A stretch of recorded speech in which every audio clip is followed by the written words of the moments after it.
Hello, good evening, and welcome to a Friday night, end of the week episode of Brett's Old Sun Radio Show. Huge thank you for joining me once again for our regular late night visit to those dusty studio archives. For now, right now from our little home in southwest Spain. I'm Brett, I'm your host for our Nighttime Podcast. Whether you're listening as part of an evening wind down or you're just here for some company, well, hello. I'm glad you could make it, and I do hope you enjoy the show. Don't forget to drop us a line. We would love that. If you'd like to find out a little bit more about how to contact us or what we've been up to, check out dayslikethis.life with links to everything we do. Right, make yourself comfortable, settle in, let's enjoy tonight's adventure with Philo Vance. This one is called The Curtain Call Murder Case, first broadcast on the 8th of March, 1949.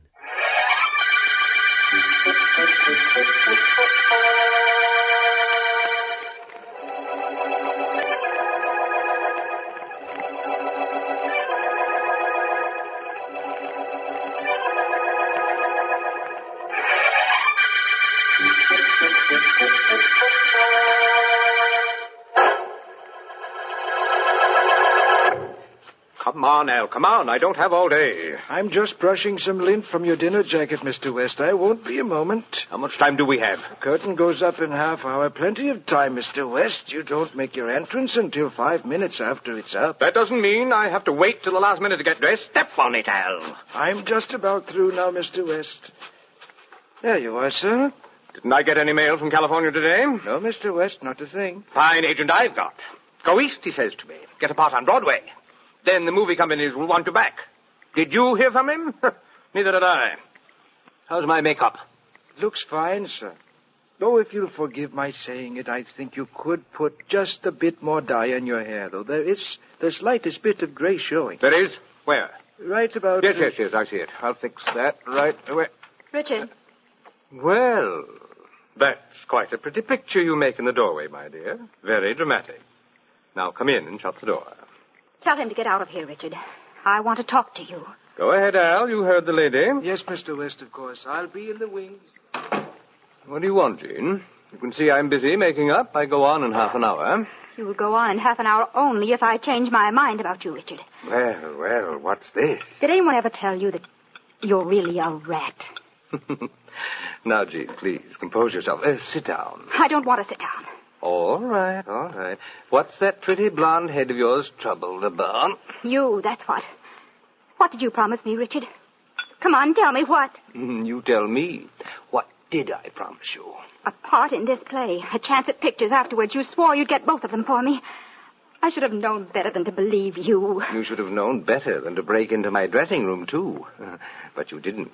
Now, fly away somewhere, Jean, until after the show. Oh, no. I came here for one purpose, Richard. And I'm not leaving until I do what I came for. What are you looking for in that handbag of yours? Mirror? You don't need it. You've acted the part beautifully, my dear. Mirror? You call this a mirror? It's a bottle, Richard, and you know what's in it? Acid. Face. Yes, that face of yours is never going to see another girl. Give me that bottle. Get away from me. You take your hands off of me. I'll never give you this. Stop. You're breaking my wrist, Richard. I'll take that little bottle, darling. There. That's better. Now run along somewhere and play. Run along somewhere and play. I'll run along. But I'll be back to see you, Richard. And then I'll really play. For keeps.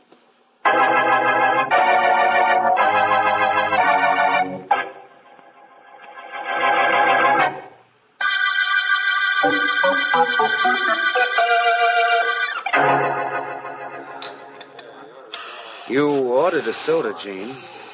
Why don't you drink it? I'm thinking about... About Richard West? Yes. It's not very complimentary, is it, darling? Thinking about him when you're with me? I hate him, Bob. Oh, no. Too much venom, Jean. It'd be more convincing if you weren't making such a definite effort. Matter of fact, I hate him, too. Not like I do. Why not? He promised you a part in the play he's in. He didn't deliver. I had the part he's playing now until he stepped in. Same reason. Say, Jean, you know who's casting? Who? George McCready. Let's you and I go over to his office now, huh? Oh, I don't feel like it. Oh, you'd better feel like it before word gets around this soda fountain that McCready is listening to readings. Did you ever see so many actors and actresses out of work in your life? That includes us, you know. Not if we get over to McCready's in time.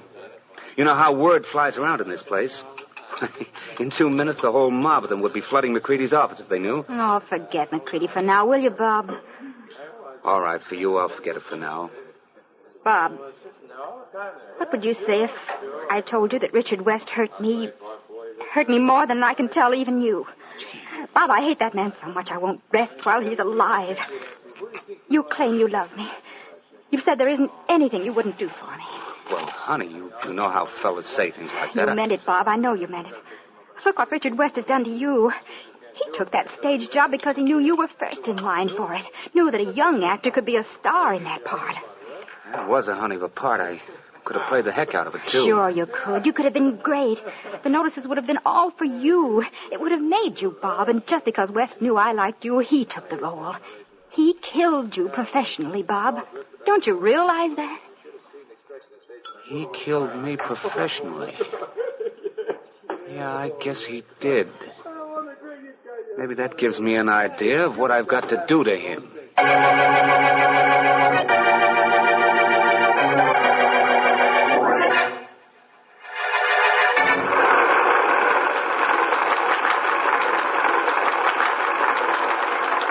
That's all. Leave the curtain down. No more calls. I'm going to my dressing room. Now, wait a minute, West. Wait a minute. Oh, Mr. Adams, how are you tonight? I was pretty good before I saw this performance. I want to talk to you, West. More people want to talk to me. It's just that attitude I want to talk to you about. I've got a lot of money tied up in this show, West. I lose a fortune if it goes under. Well, what's that to me? When you produce and back your own shows, you're taking a gamble. I know, but I like a fair shake. You practically begged for this part after I had young Bob Davis all set for it. So? So I gave it to you because I thought your name would help at the box office. Well, it doesn't mean a thing. And I'm paying you a lot of money. And we've got no advance sale, none at all. This thing's a turkey. That's why nobody's coming to see it. We could be breaking even or showing a profit if you'll be reasonable about the money you're getting. Look, don't bother me, will you? I want to go to my dressing room, take off these clothes, and relax. I'm not taking any cuts. And whatever talking you must do it tomorrow. I'll talk to you about it tonight. I'm giving you this straight, West. The way I feel about you, you won't be around tomorrow to be talked to.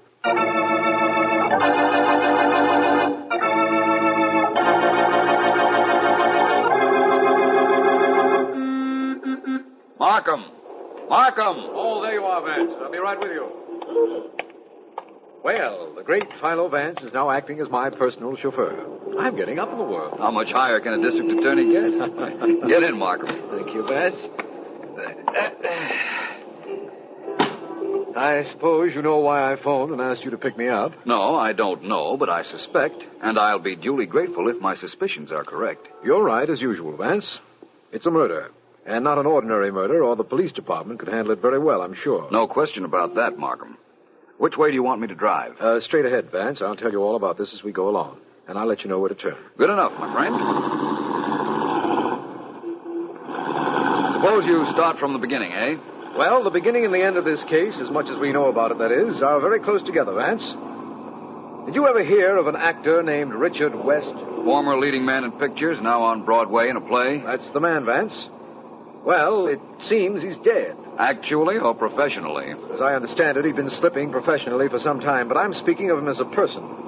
He was found shot to death in his apartment several hours ago. And that's where we're going now? Yes, Vance, that's where we're bound for.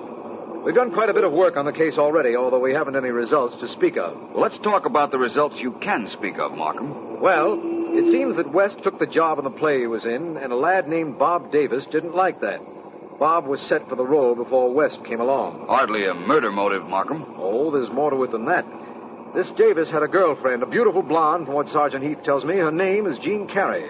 And it seems that West did more than kick her around a little. And you think that Bob Davis might have resented that? I think Jean Carey resented that, Vance. According to Heath, she's quite an excitable person. She had a motive, and she is a blonde, you know. Well, that factor isn't terribly important, Markham. Some of the least murderous people I know are blondes. Well, that's possible, of course. The point I started to make was that Sergeant Heath has rounded up Miss Carey and is holding her at the apartment of the late Richard West. He has also, as I understand it, notified B.J. Adams, producer of the show West was in. Very thorough of Heath, Markham. I must remember to thank him. Anything else? Yes. The gun was near the body. No fingerprints as usual. Turn here, Vance, and then straight ahead. Very well. Straight ahead, you say? Yes. I hope it's straight ahead to the solution of this murder.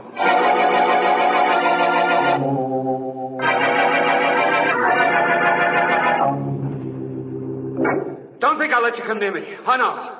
I know what you'll do if I put down this gun. Stand back, I said. Way back or I'll shoot. I mean it, I'll shoot.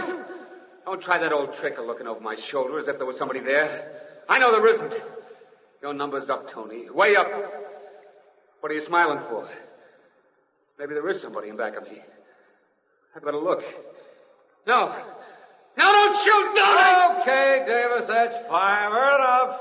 Did you like it, Mr. McCready? Do you think there's a part in your play for me? I'll let you know. Keep in touch with the office, Davis. Everybody go now. It's all readings for today. Thanks. Thanks very much, Mr. McCready. Wait a minute, Davis. Huh? Oh, it's you, Hank. Yeah, that's right. Hank Gale, best actor's agent in show business. I'd like to talk to you, Bob. Yeah, about what? About getting you a part in this play McCready's doing. I can handle that guy, Davis. No, nothing doing. I know all about you and your shady deals, Gale. Wait a minute. Don't be in such a hurry. Take your hands off my coat. I gotta get out of here. You shouldn't be in such a hurry, Davis. You really shouldn't be. I got angles in this town. Lots of angles about lots of things. What are you talking about? Murder. I got angles about the murder of Richard West, for instance. Don't you think maybe you ought to be in my office tomorrow morning? Huh, kid?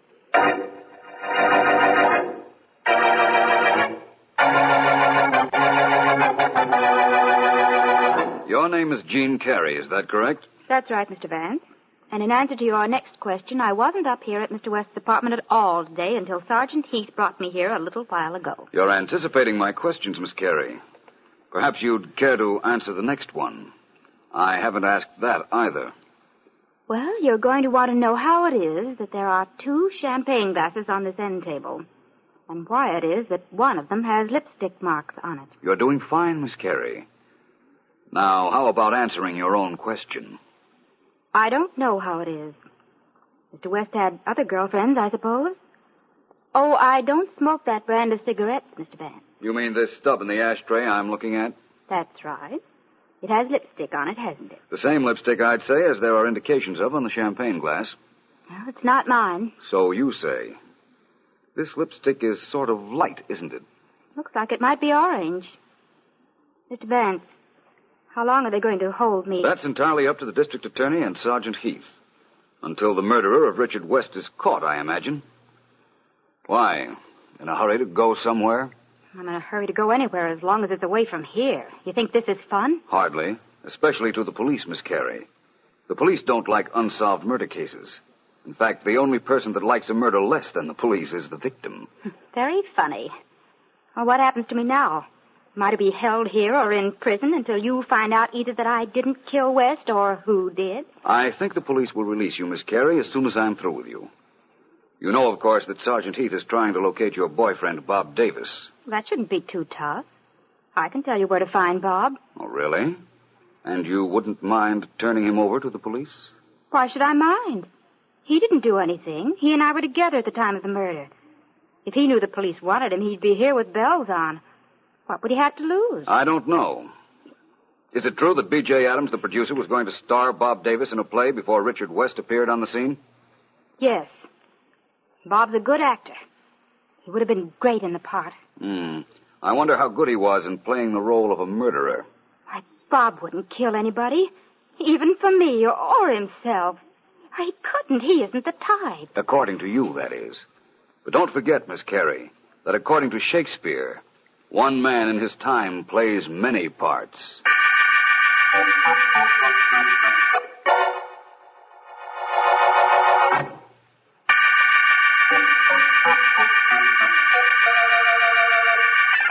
This is District Attorney Markham. The curtain call murder case opened with the finding of the body of Richard West, former Hollywood leading man, currently appearing on Broadway for producer B.J. Adams. The suspects include blonde Jean Carey, West's former girlfriend, and Bob Davis, young actor who has been going with her.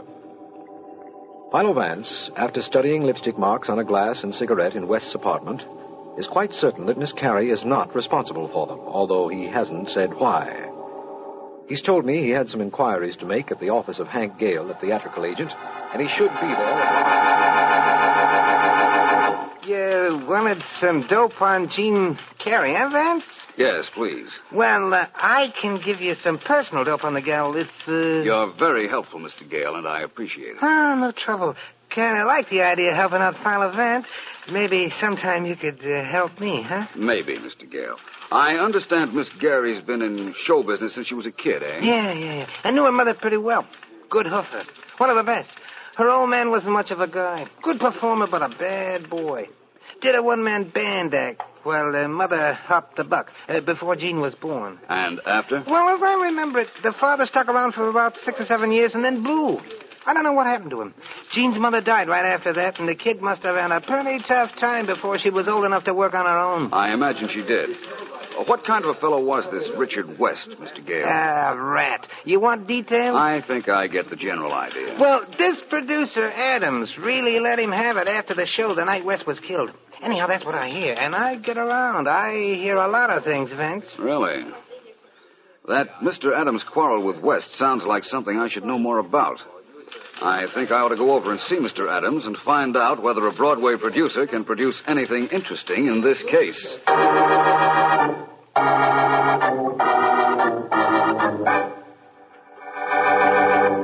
Is Mr. Adams in, miss? He's in, but he ain't seen any actors today. I'm Bob Davis. I once read... Oh, I know you, Mr. Davis. I remember you were here before, a couple of months ago. I'll never forget a face. I got a photogenic mind. Good day, Mr. Davis. I've got to see Mr. Adams. I know. They all say that, only you can't. Good day, Mr... Hey, you can't go in there. No, don't bet. Mr. Adams, I've got to talk to you. What do you mean breaking into my office like this? Get out, you, immediately. Not until I've talked to you. Mr. Adams, my name is Bob Davis. I know you're going to reopen the play that Richard West was in, and I want the part I was promised once. Oh, you do, huh? Yes, I do. Does that give you the right to come crashing in here and telling me what you want? Get out of here before I throw you out. Mr. Adams, I want... You're Bob Davis. You should know the police are looking for you for Richard West murder. What? It's been on the radio for hours. Now get out before I call him and tell him you're here. I didn't know... Yes, Miss Evers? Should I call the police, Mr. Adams? I could hear that Davis guy yelling all over the place. No, don't bother, Miss Evers. Thank you. Oh, Mr. Adams, there's a Mr. Vance outside. Philo Vance. Philo Vance, the private investigator? He sure looks good enough to be. Send him in. Hey, Davis, where are you going? If that's Vance, he may be after me. I'm getting out of here before he sees me. Mr. Adams? Oh, come right in, sir. Glad to see you. Thank you, Mr. Adams. How are you today, sir? Very good, thank you. And yourself? Fine. Say, haven't I seen you before, Mr. Adams? I don't remember meeting you, Mr. Vance, but it's possible you've seen me at the theater. I'm an inveterate first-nighter. Go to every first-night opening in town, except my own. Can't stand my own opening. It's too nerve-wracking. I can imagine. It seems to me, though, that I've seen you within the past week, and there hasn't been an opening this week. No, there hasn't. The opera, maybe. I was there last Saturday night. That must have been it. Funny how an unclarified detail sticks in your mind, isn't it? I'm sure it hasn't the slightest significance, but I did remember seeing you. Like the opera, Vance? Generally, I liked the performance Saturday evening, all except the overture. The second violins seemed out of tune with the first few minutes. You've got a good ear, Vance. Thank you. Only it wasn't the violins. It was the violas. The stars were in great voice, I thought. Yes, the performance was quite enjoyable. However, I didn't come here to discuss opera with you, Mr. Adams. I came to talk about the late star of your show. Ah, Richard West. Naturally. Mr. Adams, was your show making money? Frankly, no. Was West in any way responsible for that? Undoubtedly. I had a contract with him. Had to pay him a lot of money every week. How long a contract did he have, Mr. Adams? Run of the play. Of course, I could have closed the show, but then I'd have no chance of getting any of my money back. His death saved you quite a bit of money then, didn't it? Unquestionably. And I think I see what you're driving at, Vance. I'm not driving at anything in particular, Mr. Adams. Not yet, that is. People sometimes kill for money, don't they, Vance? And I did save a lot of money with West dead. Your thinking isn't unreasonable. I suppose I'm a suspect. Although I'll tell you now, I'm not a very good one. I have several good suspects already, Mr. Adams. I'd gladly discard both of them in favor of one actual murderer.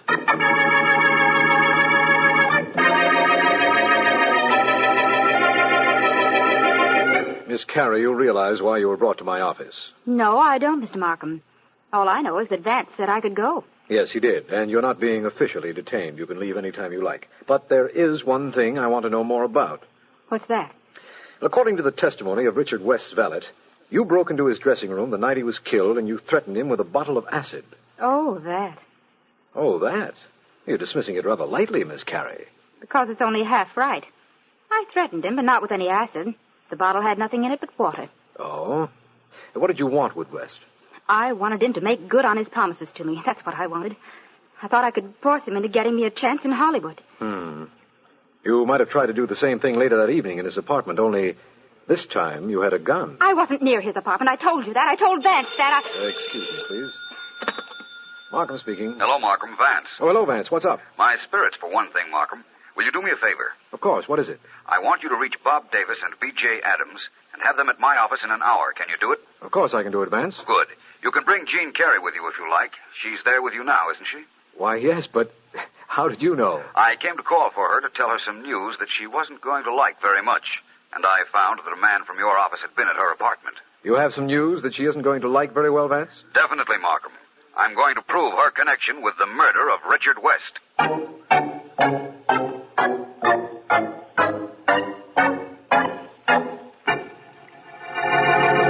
Please, all of you be seated comfortably. I won't be very long getting to my point. Miss Carey? What is it, Vance? With whom were you in love? Bob Davis, Richard West, or your career? I wanted to be successful. That's what I thought. Gene, you told me that... Not now, if you don't mind, Mr. Davis, please. Mr. Adams. Yes? How long have you been a theatrical producer? In this city? Yes. About 10 years. What did you do before? Nothing much of anything, Vance. Acted, painted scenery, the usual thing. Vance, excuse my interrupting, will you? Certainly, Markham. What is it? You told me on the telephone that you could link Jean Carey with Richard West's murder. Was it through the lipstick on the glass in West's apartment? No. You put the lipstick there, didn't you, Mr. Davis? I? Yes, you hated West because he took your part in the play. You came up to his apartment with the idea of killing him and of making it look as if Miss Carey had been there. Why, that dirty... When you found him dead, you put lipstick on the champagne glass and on the cigarette. Why would I do a thing like that? I love Jean. I doubt that. You planted the evidence to take suspicion off yourself. You knew the police would come after you when they found West dead, so you tried to make it seem as if Miss Carey had been there. That was so Miss Carey couldn't incriminate you. Vance, you can't possibly know that Miss Carey didn't leave the lipstick on that glass and the cigarette. Even if we'd taken samples of her lipstick and they didn't match the stains we found, that wouldn't prove anything. She could have changed lipsticks. Of course she could have, Markham. But I'm reasonably certain Mr. Davis planted those lipstick marks for us to trace. Then he's the murderer, Vance? No, I didn't kill him. You'll never make me admit I killed him. I didn't, you hear? I didn't kill him. Nobody said you did. In fact, I know you didn't. Markham, the time for your arrest has come. Oh? You can hold one of the people in this room for murder. I'll supply you with all the information you need to complete your case. Well, that's very kind of you, Vance, but whom do I arrest? Who, Markham? Why, B.J. Adams, of course.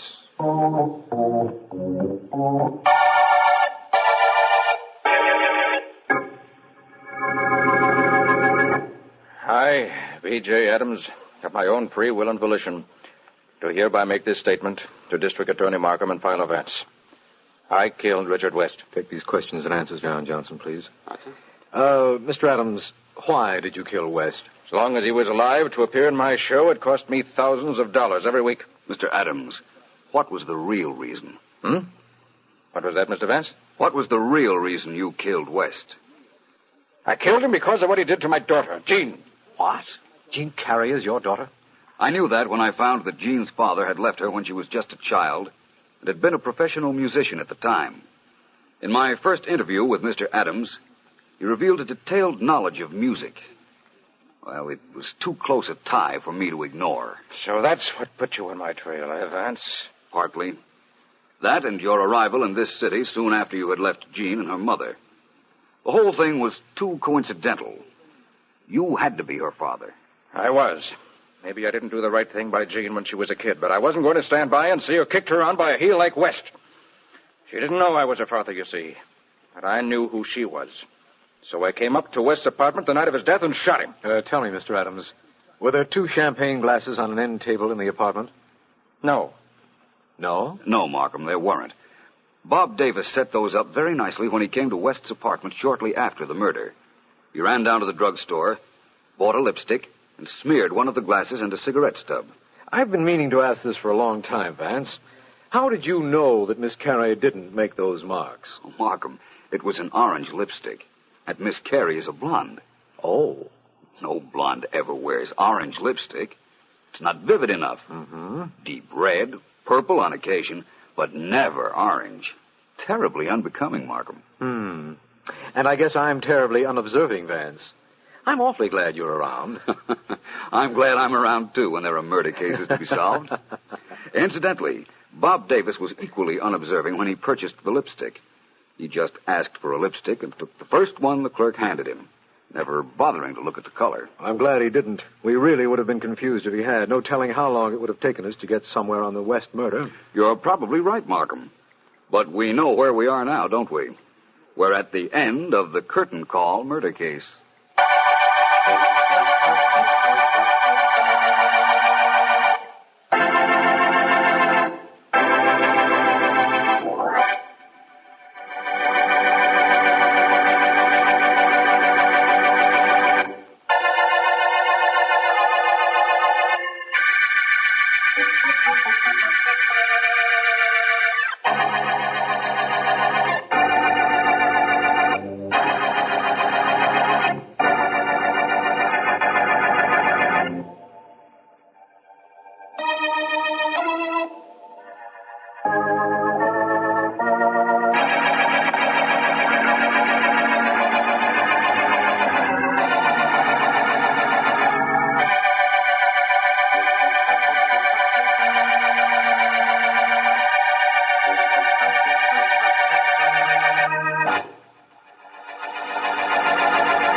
Welcome back. Hope you enjoyed tonight's adventure with Philo Vance. Don't forget, we'll be back with more mystery and adventure from insurance investigator Johnny Dollar, going live at 5 p.m. UK time tomorrow. Thanks for listening. I'm here with you 7 days a week, each and every week, and I'll see you tomorrow on Brett's Old Time Radio Show. Love you. Bye.